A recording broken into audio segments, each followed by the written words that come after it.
Hi అండి, welcome to Bhimavaram వంటలు. ఈరోజు మనం చేసేది పచ్చి జీడిపప్పు మటన్ కర్రీ. సూపర్ ఉంటుంది, ట్రై చేయండి. ముందుగా కుక్కర్లో కొంచెం ఆయిల్ వేసి 2 ఆనియన్స్ తీసుకున్నాను నేను కేజీ మటన్కి. కొంచెం పెద్ద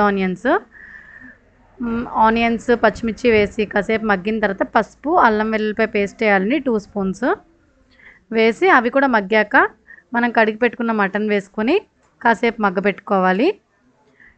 కుక్కర్ మూత ఫుల్గా పెట్టకుండా జస్ట్ దానిపైన బోర్లించి మటన్లోంచి నీళ్ళు ఊరేంత వరకు దాన్ని కాసేపు ఫ్రై చేయాలండి. అది ఫ్రై అవుతున్నప్పుడు మనం పచ్చి జీడిపప్పుది పైది పొర అంతా నీట్గా క్లీన్ చేసుకొని కడిగి పక్కన పెట్టుకుందాము. ఈ నీళ్ళు ఊరాక దీంట్లో తగినంత కారం, ధనియాల పొడి, కొంచెం గరం మసాలా వేసుకుని, మీ దగ్గర ఉంటే మెంతాకు కూడా వేసుకోండి, అంటే కసూరి మేతి వేసుకోండి, చాలా టేస్టీగా ఉంటుంది. అవి వేసేసి కుక్కర్ మూత పెట్టేసుకుందాం. ఇది మీకు మటన్ లేతగా ఉంటే ఒక 5 విజిల్స్ సరిపోతుందండి. లేదు కొంచెం ముదురుది అనుకుంటే ఒక 8 విజిల్స్ వరకు రానివ్వాలి. నాదైతే లేత మటన్ అండి, అందుకనే నేను ఒక ½ గ్లాస్ వాటర్ వేసుకుని 5 విజిల్స్ రానిచ్చాను. ఆ విజిల్స్ వచ్చాక మళ్ళీ మటన్ చూద్దాం. మటన్ ఉడికేటప్పుడు మనం ఉప్పు వేసుకోకూడదు. ఉప్పు వేసుకుంటే ముక్క గట్టిపడిపోయి మనకు బాగోదు.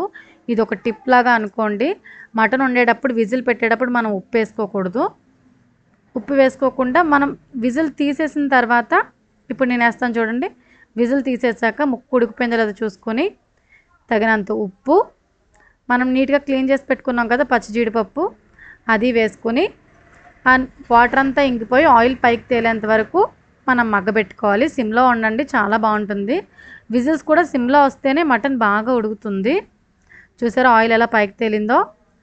ఈ కర్రీ ఒక్కసారి టేస్ట్ చేయండి, చాలా యమ్మీగా ఉంటుంది. వేడివేడి అన్నంలో వేస్తుంటే సూపర్ ఉంటుంది.